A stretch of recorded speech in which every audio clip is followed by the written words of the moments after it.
I am Dr. Paul Bernstein from the Moran Eye Center of the University of Utah. I'm a clinician scientist specializing in nutritional studies related to age-related macular degeneration.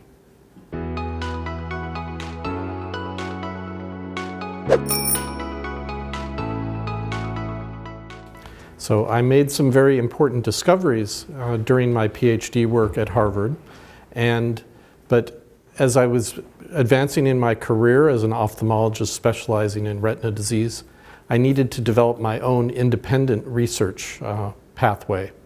And I wanted to continue in nutrition in the eye because there were so many eye diseases that I was seeing, such as age-related macular degeneration, for which we had no treatments and patients were going blind. So I wanted to learn more, and I learned that they had only been recently identified by some researchers named Richard Bone and John Landrum at Florida International University. There was a wide open field to understand how these compounds were being concentrated in the eye and how they might be important for eye health. I also was very strongly influenced at the time by my clinical mentor, Dr. Joanna Seddon at Massachusetts Eye and Ear Infirmary, who had just published some recent work on that lutein and zeaxanthin consumption could be protective against age-related macular degeneration. Dr. Seddon had just published work showing that people who had more consumption of lutein and zeaxanthin, more than the usual 1 to 2 milligrams per day that Americans were consuming, had much lower rates of advanced age-related macular degeneration. And so that has been the basis of nearly 30 years of research work in the carotenoid field that I will be discussing today. So lutein and zeaxanthin are nutrients that we all consume every day in our diet. They come from dark green leafy vegetables and orange and yellow fruits and vegetables. They accumulate in the eye starting even from birth and form the macula lutea, the yellow spot. I have been interested in understanding the pathway from the gut after we consume it in our diet to through the bloodstream and eventually where they are concentrated in the macula at levels that are almost 10,000 times higher than what we would find in the bloodstream. So the question, of course, is what do they do in the eye? Why are they there? And the lutein and zeaxanthin have some very interesting properties. One, they are very yellow, so they absorb blue light, and blue light is the most highly energetic light that we are routinely exposed to every day in our lives. When light comes in, it can damage the macula itself over a long period. This is not just something that happens over a period of a few seconds, but we're talking about damage that may accumulate over many, many years. So not only do we have this hazard of just the light coming in and needing lutein and zeaxanthin to filter the light, but when blue light and energetic light strikes the back of the eye, it can generate reactive oxygen species or free radicals that can damage the eye. And lutein and zeaxanthin are very strong and resistant antioxidants in the eye. And we published a study that showed that people who had low levels of lutein and zeaxanthin in their retina were at much higher risk of having age-related macular degeneration. So I can confidently say now that anyone who consumes larger amounts, either through their diet or through supplementation, will raise their macular pigment, and we think that that is very healthy for the eye. The higher the levels, the better. We encourage patients to have higher levels of MPOD because there is accumulating evidence that high MPOD is associated with a lower risk of macular degeneration. So the AREDS 1 study was just being done when I was still in my training. They knew very little about lutein and zeaxanthin at that time. nor were they very particularly available. So they studied beta-carotene. Beta-carotene is important in forming vitamin A, but after it is cleaved in half. But beta-carotene had a problem. In the study, they found people who smoked cigarettes had a much higher, or had a significantly higher rate of lung cancer if they took beta-carotene. AREDS2, and I was part of the committee to decide the setup for the study, to do a second study to see if lutein and zeaxanthin, which are specifically concentrated as the macular pigment and are considered to be safer. So AREDS2 studied the possibility of doing this substitution, and it was a large randomized trial sponsored by the National Eye Institute involving almost 5,000 people over a 5-year period.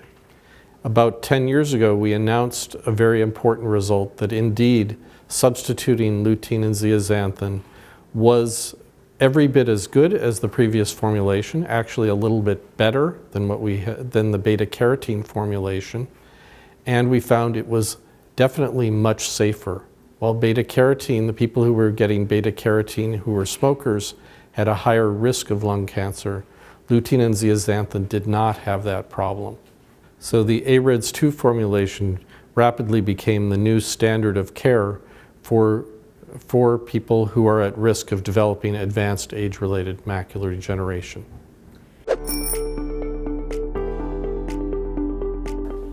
Yes, this is one of the most interesting projects that I have been doing in my laboratory. So our first approach was what we call classical biochemistry, in that we used many, many human donor eyes through the eye bank and isolated the yellow pigment, the lutein and zeaxanthin, through various biochemistry purifications until we had a very purified form that had just lutein or zeaxanthin and their associated proteins. The first binding protein that we purified and identified was one called GSTP1 for zeaxanthin, which is the zeaxanthin binding protein. And that there are higher levels of GSTP1 in the same region of the retina, in the fovea, the macula, where zeaxanthin is highest. Lutein's binding protein proved to be more challenging. I could never get it purified enough to identify what the protein was. So we took a different approach and looked at the natural world to see how other animals concentrate lutein. And the one that we went after was the silkworm, which is very important here in Asia. And we know that certain silkworms have yellow cocoons because they accumulate much lutein, and others have white cocoons because they don't accumulate lutein.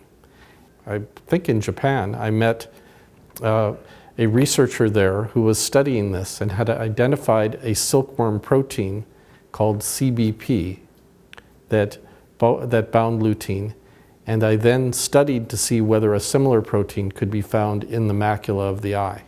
So the silkworm protein turned out to be the one that is most similar in the retina is a human protein known as STAR-D3.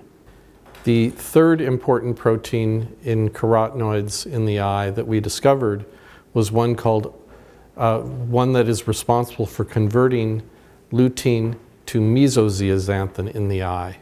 And that we found through another series of several years of research, found to be a protein called RPE65. So with regard to the binding proteins, we are always interested when there is a specific protein that brings nutrients into the eye. Are there genetic deficiencies that could cause low levels? And the answer is not so simple. These are difficult problems to study. We have to get donor eyes, because you cannot measure protein levels non-invasively in the eye. And we certainly want to know more about the regulation of these levels in the eye for questions that still could be answered are, if you give lutein or zeaxanthin, does that stimulate to production of more of these binding proteins? Is that how we get the higher levels? So in the United States, with the currently people consume on average 1 to 2 milligrams of lutein per day in their diet, and about 0.2 milligrams of zeaxanthin every day just from diet.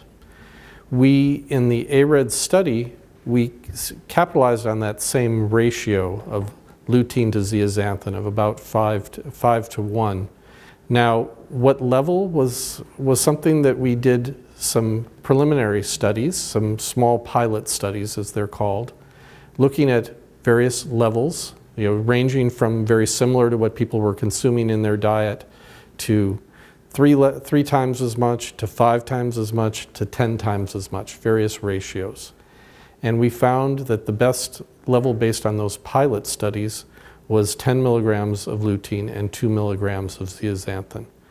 This is 5 times as much as what an average American is consuming, but of course, vegetarians and people who are very health conscious could easily get that much just from their diet, although most Americans are not known for excellent diets necessarily. So it's good to have a supplement that's several times the average. 5 times average seems quite reasonable, but there are some people who are already consuming that without problems. We are all exposed to oxidative stress, excessive light, many things that probably accumulate over many years, combined with our other risk factors for AMD, including our genetics, smoking, other factors that increase our risk. So it's important to have a healthy eyes nutritionally throughout our lifespan. And because of that, we've gone to the other extreme and looked at the role of lutein and zeaxanthin in the earliest stages of life. So we instituted this study called the Lutein and Zeaxanthin in Pregnancy Study, the LZIP study. We found in the LZIP study that lutein and zeaxanthin was very safe and well tolerated in prenatal vitamins. The mothers were very interested in and very compliant in taking them, and found that there were no problems. And it raised the levels of lutein and zeaxanthin in the blood, in the skin, and in the eye of the mothers very, very definitely compared to the people who were in the placebo group. And we likewise found the levels in their newborn babies were higher compared to the placebo group significantly. So overall, this study emphasizes that lutein and zeaxanthin high levels are important in the eye and in the rest of the body throughout life, starting from birth all the way to age-related macular degeneration. So we encourage people to have higher levels throughout life. Yes, well, certainly the way we designed the study in the pregnant women is every pregnant woman needs to take standard prenatal vitamins. It did, in the vitamins that we used, the standard did have some DHA, some omega-3 fatty acids, which we think helps encourage uptake of lutein and zeaxanthin in the eye. But the only difference, this is a very well-controlled randomized study, the only difference between the active group and the placebo group was just whether they received lutein and zeaxanthin. So it shows very definitively that lutein and zeaxanthin raise the macular pigment. Yes, I think the guidelines would be to have ones that are very based on good clinical and basic science research, so that are backed up by that. And I think that any product, and the ones from Kemin and DSM meet this criterion, that have been used in clinical trials with reputable scientists to show that they can raise levels, that they are safe, and that they have effects in studies such as AREDS2, are very, very important. That's one criterion to choose. It's important to know that any product is well manufactured and has no safety concerns. I think they also meet that criterion. I think those are the things that I think are most important.